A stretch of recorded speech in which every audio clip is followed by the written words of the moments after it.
Bismillahirrahmanirrahim. Yang terhormat Bapak Ibu anggota Komisi 6 DPR RI, para pejabat pemerintah daerah, serta tamu undangan yang berbahagia. Pergi ke sungai memancing ikan, enak dimasak untuk sarapan. Selamat pagi tamu undangan, dengan bismillah acara kami mulakan. Assalamualaikum warahmatullahi wabarakatuh. Om Swastiastu, Namo Buddhaya, salam kebajikan. Pertama-tama, marilah kita panjatkan puji syukur kehadirat Allah SWT, Tuhan Yang Maha Esa, atas kesempatan dan kesehatan yang dianugerahkan kepada kita semua, sehingga dapat berkumpul bersama dalam acara seminar dengan tema Membangun Semangat Ekspor untuk Peningkatan Ekonomi Nasional. Bapak Ibu yang kami hormati, Pulau Batam secara geografis memiliki letak yang sangat strategis, berada di antara negara Singapura dan Malaysia yang dipisahkan oleh Selat Malaka. Batam telah berkembang sebagai daerah industri perkapalan, perdagangan, dan pariwisata secara progresif selama 51 tahun terakhir. Selain dikenal dengan kawasan perdagangan bebas dan pelabuhan bebas, pemerintah pusat juga telah menetapkan 2 kawasan ekonomi khusus di Batam.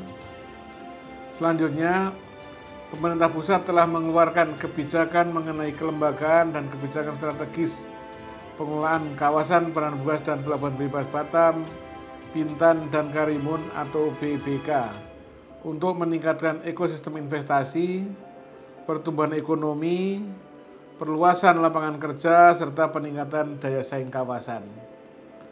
Ketentuan tersebut menjadi angin segar bagi para investor asing dan secara otomatis meningkatkan nilai tambah kota Batam untuk bersaing dengan negara lainnya di kawasan Asia Pasifik. Hadirin yang berbahagia, sebagai kota dengan status kawasan perdagangan bebas dan pelabuhan bebas serta kawasan ekonomi khusus, memiliki infrastruktur jalan yang memadai adalah suatu buah keharusan agar mobilitas logistik menuju bandara dan pelabuhan tidak mengalami hambatan. Kami memulai rencana besar pembangunan dengan melakukan perbaikan dan pengembangan pada fasilitas umum, khususnya pengembangan jalan-jalan arteri di Kota Batam seperti Jalan Batu Ampar, Nongsa, pembangunan Jalan Yosudarso tahap 3 dan 4, dan pelebaran Jalan Hang Jebat di kawasan pariwisata Nongsa. BI Batam juga telah merencanakan pembangunan flyover Seladi yang akan dibangun tahun 2024 dan rencana pembangunan jalan Outer Ring Road pada area Tanjung Pinggir Jodoh sepanjang 10,3 km yang akan berlangsung hingga tahun 2029. Bapak Ibu yang kami hormati, sebagai gerbang internasional di Indonesia bagian Barat, Batam membutuhkan infrastruktur yang menghubungkan kota Batam dengan seluruh dunia. Untuk itu, BI Batam menggandeng konsorsium melalui PT Bandara Internasional Batam yang dibentuk oleh PT Angkasa Pura I, Incheon International Airport Corporation, dan PT Wijaya Karya. PT BIP akan bertanggung jawab dalam pengoperasian dan pengembangan bandara, meliputi renovasi, perluasan dan pemeliharaan terminal penumpang existing yaitu Terminal 1, pembangunan Terminal Penumpang 2, pengelolaan terminal kargo baru, serta membuka rute-rute penerbangan baru baik rute domestik maupun internasional tanpa transit. Selain memperkuat armada udara, BI Batam juga tengah berbenah untuk mempersiapkan sarana kepelabuhanan yang modern. Tepatnya pada bulan April tahun 2023 lalu, BI Batam telah mendatangkan 1 unit Ship to Shore atau STS Crane untuk mempercepat layanan bongkar muat peti kemas di Pelabuhan Kargo Batu Ampar. Kedua hal tersebut kami lakukan dengan harapan mampu meningkatkan volume barang yang keluar masuk melalui Batam dan mengurangi biaya logistik agar Batam memiliki daya saing tinggi dan tumbuh menjadi hub logistik yang andal sesuai dengan permintaan pasar global. Tamu undangan yang kami muliakan, Kota Batam selalu menjadi primadona dan perbincangan hangat bagi seluruh pihak karena potensi bisnisnya yang tanpa batas. Hal ini dibuktikan melalui catatan Kementerian Investasi, Badan Koordinasi Penanaman Modal Republik Indonesia atau BKPM. Investasi asing di Kota Batam naik 48,5% atau sebesar lebih kurang 11,34 triliun rupiah dengan jumlah 1.738 proyek. BKPM juga mencatat ada 5 negara dengan kontribusi terbesar yakni Singapura, Prancis, Jerman, Taiwan, dan Hong Kong. Dari realisasi penanaman modal asing di Provinsi Kepri, menurut catatan BKPM, Batam sukses menyumbang persentase cukup besar, yaitu sebesar 79,97%. Pada tahun 2022, Batam juga berhasil menciptakan surplus perdagangan yang didukung oleh nilai ekspor yang besar, di mana memberikan kontribusi sebesar 79% terhadap ekspor Kepulauan Riau tahun 2022. Hasil tersebut tentunya diperoleh dari langkah-langkah strategis pimpinan BI Batam, dukungan peran serta para pelaku usaha dan seluruh masyarakat dalam mewujudkan kondusivitas iklim berusaha di Kota Batam. Bapak Ibu yang kami hormati, ekspor besar memainkan peran penting dalam pertumbuhan ekonomi suatu wilayah. Dengan membuka pasar baru dan meningkatkan akses ke pasar internasional, ekspor besar dapat membantu menciptakan lapangan kerja, meningkatkan pendapatan, dan memperkuat posisi negara di arena global. Mengingat pentingnya kegiatan ekspor sebagai salah satu jantung perekonomian Kota Batam, dalam kesempatan ini saya mengajak Bapak Ibu untuk membangun semangat serta turut andil dalam peningkatan aktivitas ekspor guna mendorong perekonomian daerah, regional, dan nasional. Cita-cita tersebut tentu sesuai dengan tema acara pada hari ini, yaitu membangun semangat ekspor untuk peningkatan ekonomi nasional. Tamu undangan yang berbahagia, inilah komitmen kami, komitmen Badan Pengusahaan Batam untuk membangun sebuah pulau di ujung barat Indonesia agar menjadi salah satu wilayah andalan guna meningkatkan sektor investasi dan ekonomi global. Akhir kata, saya ucapkan banyak terima kasih kepada seluruh pihak yang telah mensukseskan acara hari ini. Semoga mampu menjadi sarana untuk meningkatkan hubungan baik serta memberikan edukasi dan informasi bagi seluruh peserta yang hadir di kegiatan ini. Ke pasar membeli kebaya hitam, cantik dipakai si anak dara. Mari sinergi majukan Batam untuk wujudkan masyarakat sejahtera. Batam Kota Baru, Batam untuk Indonesia. Demikian, terima kasih. Wassalamualaikum warahmatullahi wabarakatuh.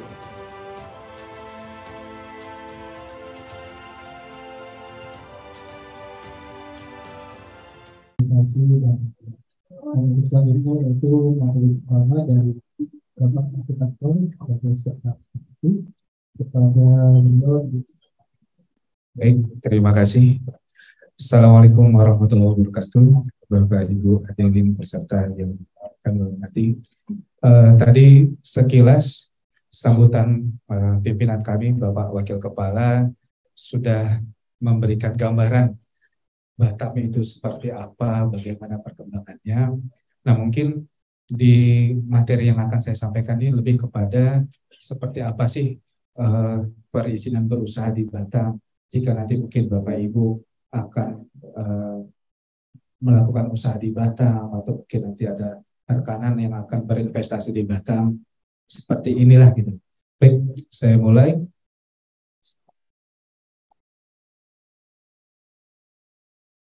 Oke. Jadi terkait kemudahan perizinan berusaha di Batam.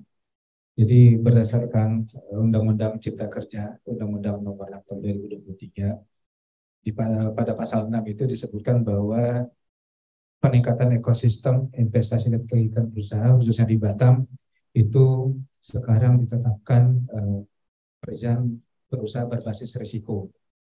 Jadi dilakukan menurut dengan skala usahanya. Jadi kegiatan usahanya itu nanti ada diklasifikasi sebagai berisiko rendah, berisiko menengah, atau berisiko tinggi. Nah, untuk di Batam sendiri, karena ada amanat dari Undang-Undang Cipta Kerja, pada pasal 152 untuk memperlancar atau mempermudah kegiatan berusaha di kawasan perdagangan bebas dan pelabuhan bebas Batam atau free trade zone atau kawasan bebas, maka badan pengusahaan kita BP Batam ini diberikan kewenangan untuk mengeluarkan perizinan berusaha dan perizinan lainnya yang diperlukan bagi para pengusaha. Kemudian pemasukan dan pengeluaran barang dari kawasan Batam hanya dapat dilakukan oleh pengusaha yang telah memiliki izin berusaha dari BP Batam.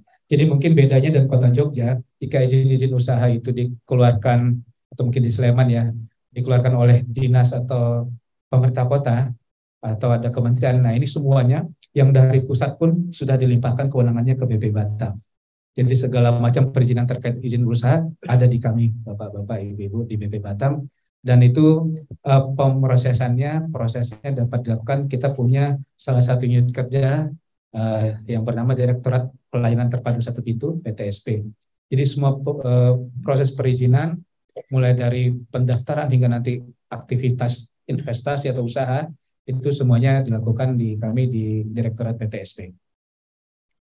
Baik, kemudian nah ini yang mungkin tadi Pak Wakil Kepala sudah menyampaikan dalam sambutannya bahwa BP Batam itu ditetapkan sebagai kawasan bebas, kawasan bebas dan pelabuhan bebas berdasarkan peraturan pemerintah nomor 46 tahun 2007 dan perubahannya terakhir peraturan pemerintah nomor 62 tahun 2019.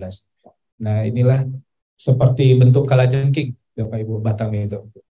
Pulau utamanya yang di paling atas dan itu pulau-pulau supportingnya, Pulau Batam, Pulau Rempang dan Pulau Galang. Jadi Pulau Batam ini secara keseluruhan sering disebut Pulau Barelang, Batam, Rempang, Galang. Nah, kemudian ini mengenai dasar hukum perizinan usaha di BP Batam. Tadi sudah saya sampaikan sekilas bahwa dasar utamanya adalah pelimpahan kewenangan yang diatur dalam Undang-Undang Nomor 8 tahun 2023 hingga ada PP 41 terkait penyelenggaraan kawasan bebas. Kemudian dari peraturan pemerintah ini, Kepala BP Batam mengeluarkan peraturan kepala untuk mengatur teknis berusaha atau perizinan di BP Batam, di kawasan Batam. Nah, kemudian ini adalah jenis sektor perizinan berusaha yang berbasis risiko.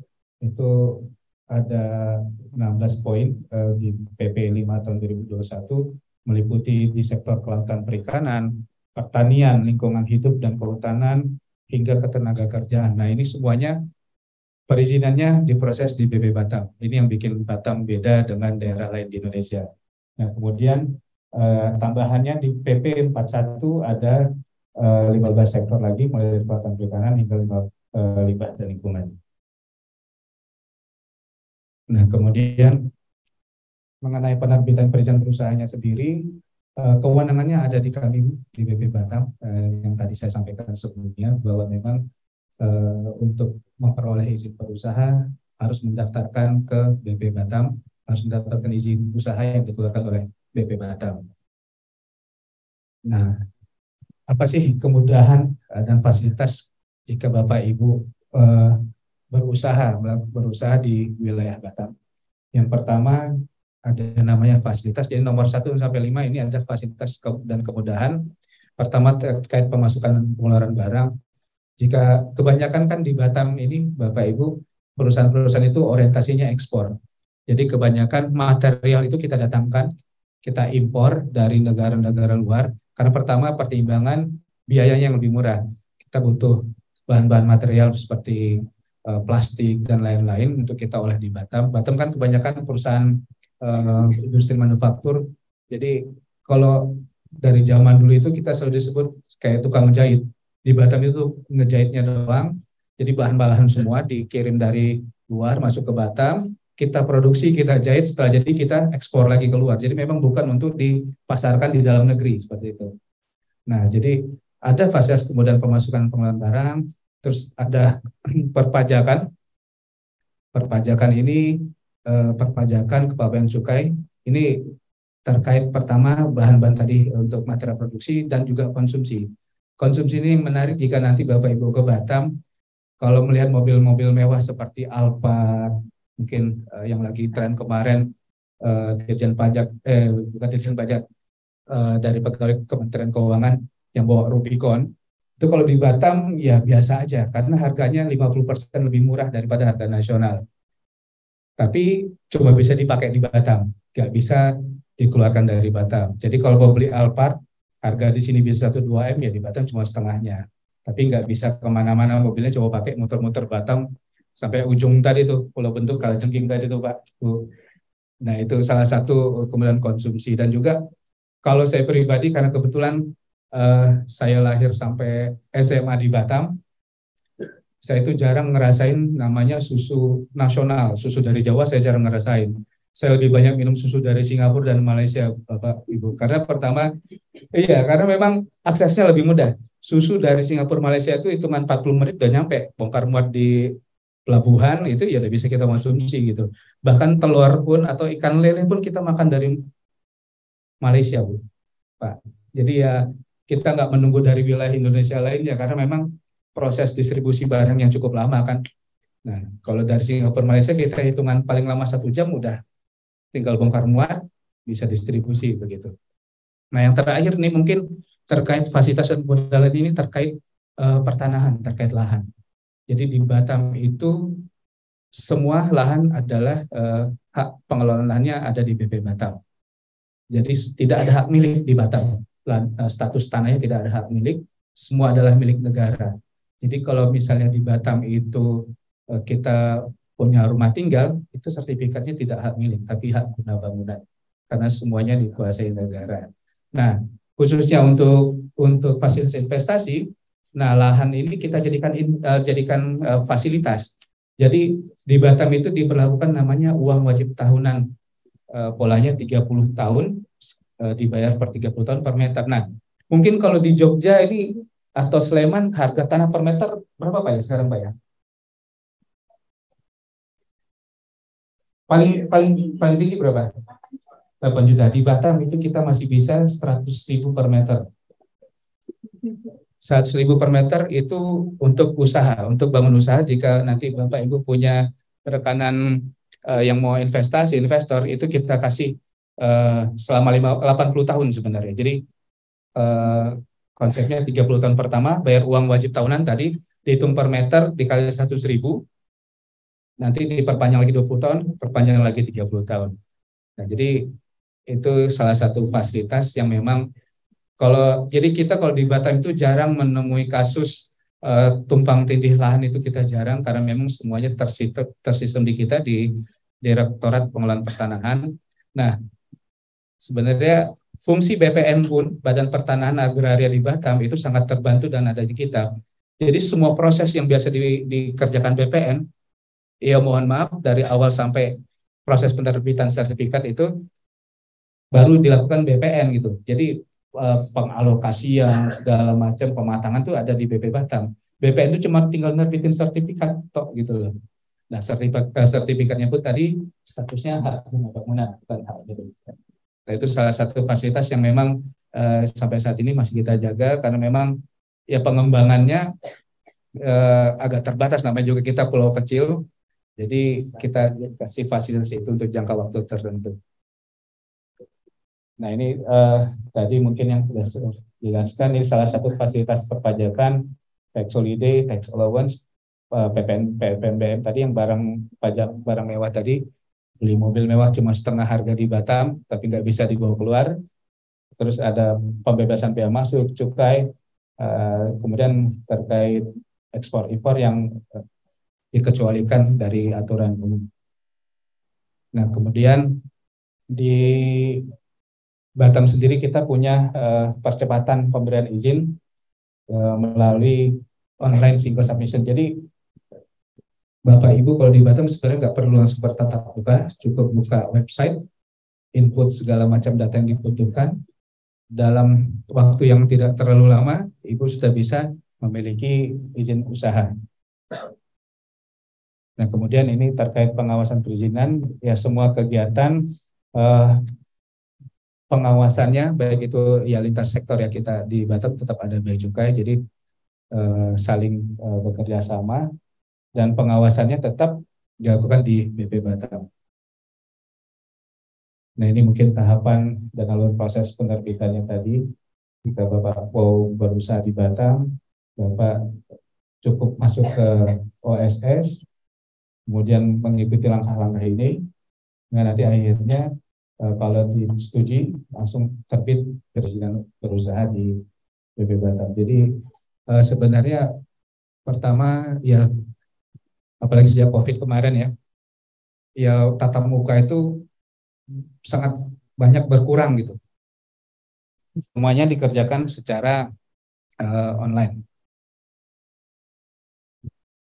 Nah, ini juga terkait sistem yang mendukung. Jadi ini satu-satunya juga yang ada di Indonesia. Batam punya Indonesia Batam Online Single Submission yang untuk mempercepat atau mempermudah perizinan di sektor perindustrian perdagangan, transportasi bidang perhubungan, dan tadi terkait pertanahan, dan kemudian izin-izin lain yang sifatnya transaksional. Jadi kalau Bapak Ibu punya perusahaan, nanti misalnya mau izin, jadi kalau di Batam itu Pak Bu, kayak mau membangun pabrik atau pematangan lahan, itu di Batam misalnya banyak eskavator atau biasa kita suka beko ya, itu sifatnya itu bisa impor sementara. Jadi kita bisa pemasukan bahan modal itu, barang modal itu, jadi nggak pernah ada di Batam, tapi barang itu kita impor dari Singapura atau Malaysia atau dari Jepang, Cina segala macam untuk kebutuhan produksi itu. Nah, jadi misalnya 1 tahun dipakai, nanti keluar lagi. Jadi kita perizinan-perizinan yang sifatnya transaksional itu lebih cepat. Jadi misalnya kebutuhan-kebutuhan kan kadang ada kayak perusahaan Jepang, mereka butuh alat-alat tertentu yang memang nggak ada di Indonesia. Nah, itu lebih mudah untuk pemenuhannya dengan kita mengimpor sementara dari Singapura atau Malaysia. Jadi begitu proyek selesai dikembalikan kembali dan itu lebih mudah. Jadi ya memang banyak proyek-proyek di Batam sendiri yang bukan instan ya, tapi lebih cepat pembangunannya. Nah, ini yang iBoss tadi mengenai sistem perizinan secara elektronik terintegrasi. Jadi semuanya itu tujuannya adalah untuk memberikan kemudahan dan kecepatan perizinan dari pelaku usaha berbasis online dan terintegrasi, dan nanti juga bisa berkomunikasi secara virtual dengan petugas online yang ada. Mungkin itu Bapak Ibu yang dapat kami sampaikan terkait kemudahan perizinan usaha di Batam. Silakan jika memang nanti ada Bapak Ibu yang berminat untuk berusaha di Batam, atau mungkin ada rekanan atau kolega yang ingin berinvestasi di Batam, kami tunggu kabar baiknya. Terima kasih Bapak Ibu, lebih dan kurangnya kami mohon maaf. Assalamualaikum warahmatullahi wabarakatuh. Terima kasih kepada Bapak Ibu.